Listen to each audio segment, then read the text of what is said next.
जय श्री राम दोस्तों। आज हम किशन कथा में कर्ण की कथा की चर्चा करेंगे। एक बार भगवान कृष्ण अर्जुन से बोले कि इस संसार में कर्ण से बड़ा कोई दानी नहीं है। तब अर्जुन कहने लगे, क्या वो मेरे भ्राता युधिष्ठिर से भी बड़े दानी हैं? बोले हाँ। कभी जब समय आएगा मैं आपको इस बात का प्रमाण दूंगा। और जब युद्ध के मैदान में अर्जुन ने कर्ण को धराशायी कर दिया, तब भगवान कृष्ण अर्जुन से बोले कि अर्जुन चलो मैं आपको कर्ण की दानवीरता दिखाता हूँ, दानशीलता दिखाता हूँ। और दोनों ने ब्राह्मण का भेष बनाकर धरती पर पड़े हुए कर्ण के पास गए, जहाँ वो अंतिम सांसें ले रहे थे। और जाकर कृष्ण भगवान जो ब्राह्मण बने हुए थे कर्ण से कहने लगे कि कर्ण, हमने सुना है आप बहुत दानवीर हो, परंतु आज हमें ऐसा लगता है कि हम गलत समय पर आए हैं, क्योंकि आपकी अवस्था ऐसी नहीं है कि आप कुछ दान दे सके। तब कर्ण ने दोनों साधुओं का, महात्माओं का स्वागत किया।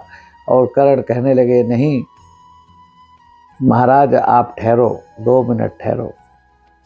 तब कर्ण सोचने लगे कि मेरे पास इस समय क्या वस्तु है।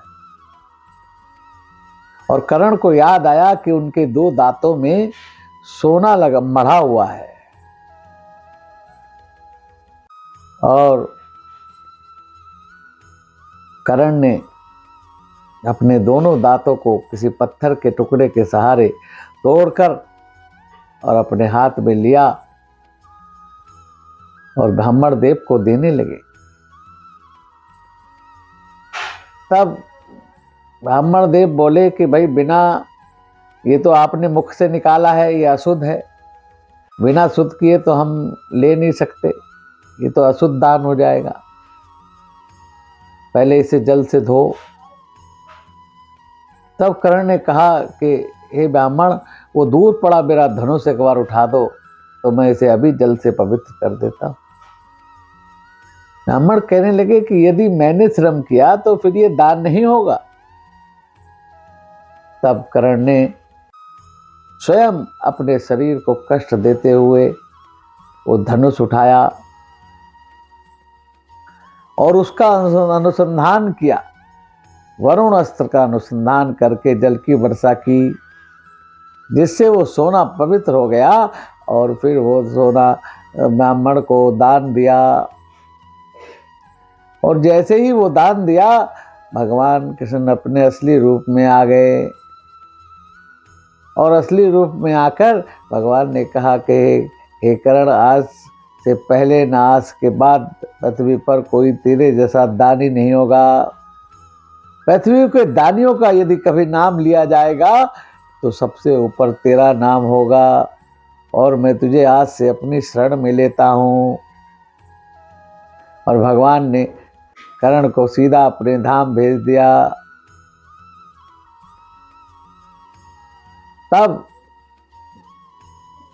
कर्ण सीधे प्रभु के धाम चले गए। और अर्जुन को मानना पड़ा कि वास्तव में कर्ण से बड़ा कोई दानी नहीं है।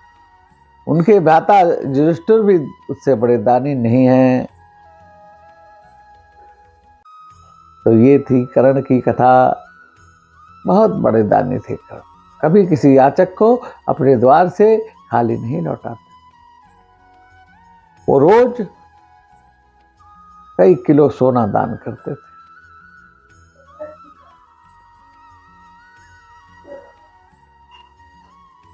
लेकिन शास्त्र कहते हैं कि हमें कभी न कभी सभी कुछ न कुछ सभी वस्तुएं दान करनी चाहिए। जब कर्ण स्वर्ग में पहुंचे तो उनकी जीवात्मा को भोजन नहीं मिला, रोटियां भी सोने की आईं। अब कर्ण बड़े परेशान।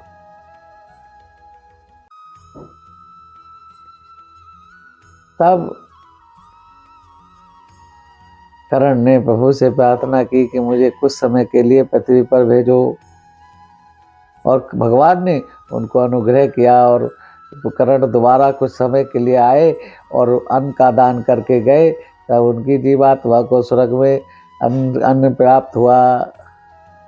इसलिए हमें अन्न का भी दान करना चाहिए। बाकी तो बहुत प्रकार के दान बताए गए हैं।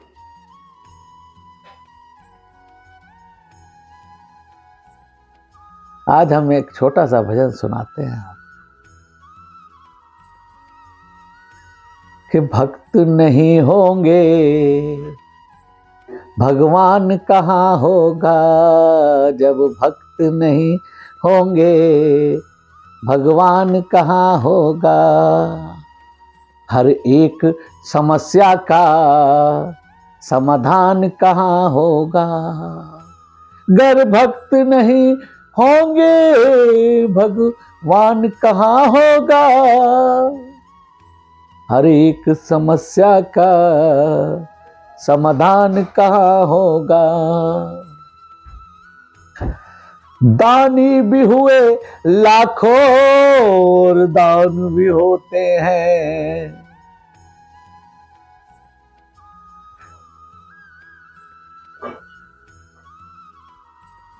पर कन्यादान जैसा कोई दान कहाँ होगा।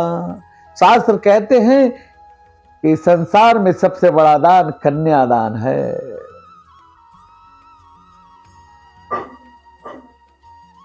और पंडित भी हुए लाखों विद्वान भी होते हैं, पंडित भी हुए लाखों विद्वान भी होते हैं।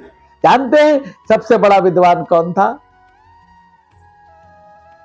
पर रावण जैसा तो विद्वान कहाँ होगा, जब भक्त नहीं होंगे भगवान कहाँ होगा।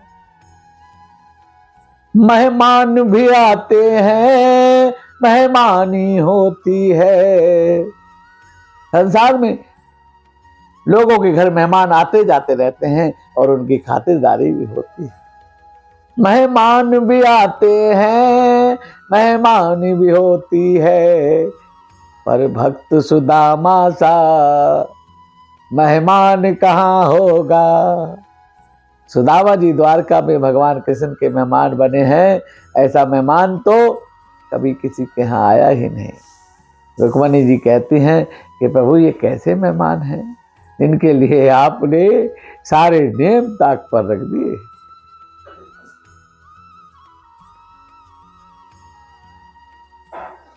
और ज्ञानी भी हुए लाखों,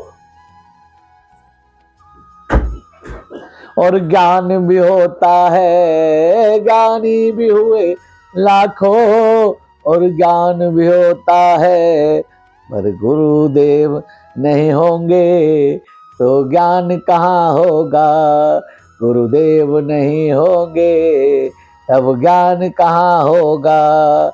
हर एक समस्या का समाधान कहाँ होगा।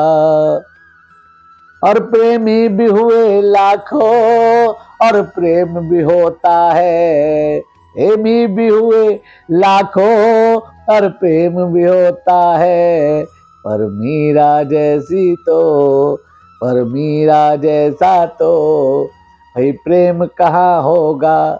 जैसा प्रेम मीरा ने अपने ठाकुर से किया, कृष्ण से किया, बचपन से ही उनको अपना पति मान लिया, ऐसा प्रेम कोई नहीं कर सकता।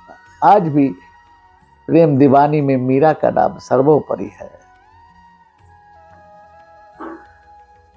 जब भक्त नहीं होंगे भगवान कहाँ होगा। हर एक समस्या का समाधान कहाँ होगा।